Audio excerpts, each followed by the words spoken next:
Salut les gars, Xur est revenu pour la 58e semaine. Il est en face de Shax. Mais maintenant, j'ai du Et mal on esquive. à l'ex... Commençons par en bas. Comme toujours, Je suis moteur abyssal et moteur un furtif agent des pour neufs. vos passereaux rares. 3 cartouches d'armes lourdes pour une pièce étrange. 3 de deniers pour 7 pièces étranges. Et une particule là, pour 2 pièces étranges. Nous avons un nouvel item qui est vendu par Xur étant l'épine de verre. Cela vous permet de reforger votre équipement exotique, c'est-à-dire les armures, pas les armes. Ça veut dire que quand vous reforgez, c'est-à-dire vous changez le nombre de disciplines, d'intelligence ou de force, et même les bonus qui sont dessus. Moi ce que je vous suggère, c'est avant de faire ça, allez voir sur Destiny, sur le site de Bungie, là, l'armurerie. Choisissez votre pièce exo et regardez les différents bonus que vous pouvez avoir et ne pas avoir. Ça peut être intéressant si vous cherchez un bonus en particulier. Sachant que ça ne reset pas votre barre d'XP. Si vous avez par exemple le casque de 514 monté au max, ça ne va pas vous le remettre à 0. Vous allez toujours l'avoir au max. Titan, vous avez pas de plan B. Avec de l'intelligence et de la force. Nous avons la vitesse des mêlées, transfert d'énergie, recherche de fusil à pompe et de lance-roquettes. Ça, c'est plutôt pas mal, les lance-roquettes. Nous avons pas de plan B qui a été récemment corrigé avec les frags réalisés avec un fusil à pompe déclenche champ de force et la durée de cette compétence est augmentée. Alors, c'est pas mauvais. Pour les défenseurs, du coup, ça permet un autre style de jeu qui... Pour les défenseurs, oui, en effet, c'est un autre style de jeu, vous pouvez essayer. Ce n'est pas non plus un exotique qui va casser le jeu, au contraire, mais... Si vous pouvez si vous pouvez l'acheter, prenez-le parce que en plus on a un bon niveau force. C'est vraiment plutôt bien. On peut aller jusqu'à 44. C'est pas négligeable. Donc franchement prenez-le si vous voulez. Mais sur le 5.4 si vous n'avez pas 5.14, ce n'est pas non plus la priorité à acheter. Mais ceux qui ont 5.14, ça permet un autre style de jeu comme je l'ai dit. Chasseur, vous avez ne me touchez pas avec de la discipline et de la force. Le dé de récupération des attaques de mêlée est réduit, c'est exactement comme la vitesse la vitesse de mêlée qui est augmentée, c'est exactement la même chose. Transfert d'énergie, recherche de revolver et de fusil à fusion. L'atout exotique étant vous devenez temporairement invisible lorsqu'une attaque de mêlée vous inflige des dégâts. Est-ce que vous utiliserez plus ces gants exo à la place les nouveaux exos pour chasseurs là, ça a Amkara dedans, mais je sais plus ce que ça fait. Non. Est-ce que vous l'utilisez en PvE ou en PvP? Non.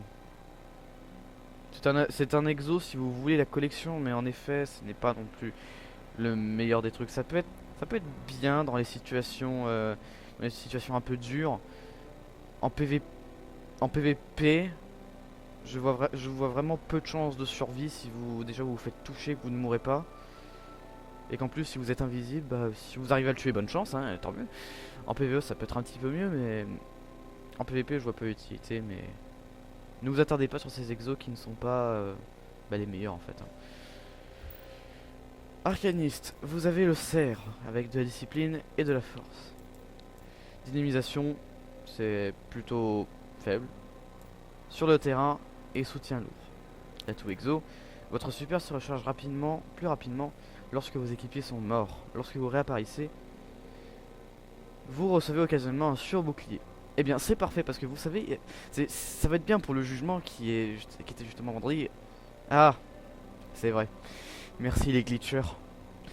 Je ne l'ai jamais essayé pour vous dire, donc je ne peux pas vous dire dans quel emplacement ça peut être entre tous les exos d'arcanistes. Mais justement pour les modes à petits groupes, genre défense, escarmouche, ou même l'élimination, je vois une meilleure utilité en PvE pour les assauts, oui. Pour les assauts, oui, parce que c'est une escouade de 3. Pour les raids, ouais, voilà. En PvP, tout ce qui est demi-choc, voilà. Mais non, ce n'est pas... Prenez-le si vous voulez, hein, mais selon moi, ça ne vaut pas le détour. Juste pour le PvP ou les assauts ou ce que vous voulez, pour le jeu, pour l'Osiris. Mais vu qu'il n'y a pas d'Osiris, on est baisé. L'arme de la semaine, du week-end, est le désormais, un fusil de précision, qui a à peu près les mêmes stats que le stoïque. La compétence exo étant, lorsque vous vous accroupissez, le zoom de la lunette est augmenté, il est plus facile de viser sous les tirs ennemis. Alors croyez-moi, sur le papier c'est dit que voilà, vous allez vous accroupir, la lunette est augmentée, mais croyez-moi vous allez vite l'oublier. Moi je l'ai très vite oublié. Et non, vous allez vite l'oublier. Perfectionniste, si tous vos coups tirés étaient des frags de précision, vous récupérez entièrement votre chargeur. Et lumière aveuglante, les frags précis de cette arme peuvent causer un éclair aveuglant les ennemis proches. C'est une arme fun, je vais vous dire. Je vais vous dire que c'est une arme fun. Mais déjà c'est un fusil de précision exotique. À part le marteau noir, fuseau noir ou le brise-glace, on sait que certains fusils de précision ne valent pas l'emplacement exotique en fait. Certains ne valent pas le coup. Bah, comme vous pouvez l'imaginer, brise-glace étant le tier 1, tier 2 je dirais fuseau noir, même s'il a été un peu baissé en ce moment. Tant mieux d'ailleurs. Et alors, parlons de lumière aveuglante. Ça peut être précis, ça peut être bien dans certaines situations, mais pour le PvE oui. Les ennemis ont tendance souvent à rester côte à côte. Mais en PvP, si vous arrivez à faire un headshot, tant mieux. Si vous arrivez à faire la lumière aveuglante, tant mieux. Mais ça va être assez rare qu'il y ait un gardien à côté pour se faire aveugler. Voilà. Non, c'est très rare. Ensuite, je suis un très mauvais sniper, moi. Donc les frags de précision, c'est un peu le truc que je fais le moins. Mais si vous arrivez, tant mieux, hein. C'est un peu du style fuseau noir, ou quand vous faites telle chose, ça remplit votre chargeur. Mais ça, que là, ce n'est pas des dégâts de précision, ce sont des frags de précision. Donc là, vous êtes obligé de tuer. Mais sinon, dans l'ensemble, c'est une arme fun. Ce n'est pas non plus la pire des armes. Tout comme ce n'est pas la pire. Ou la meilleure, je veux dire. La pire, la meilleure. Un engramme classique d'arme lourde encore. Alors ne vous faites pas avoir. C'est pas parce que c'est de l'autre côté, c'est pas parce que c'est tout à droite que c'est un engramme d'arme lourde de deuxième année. Vous allez avoir soit vérité ou... Enfin vérité, souffle du dragon, enfin tout ce qui était de l'année 1. Vous pouvez tenter de choper maître du tonnerre ou vérité, histoire de l'avoir dans votre kiosque et de pouvoir l'acheter. Bon bah sinon dans l'ensemble, voilà, c'est une semaine, enfin c'est un week-end assez... comme la semaine dernière en fait, hein. Bon, alors, je compte faire la vidéo de la dernière weekly update, même si vous savez déjà tous un peu de quoi ça concerne. Je le ferai quand même, c'est pas grave. Donc voilà. Merci d'avoir regardé, c'est tout pour moi, et je vous revois la prochaine fois. Allez, salut.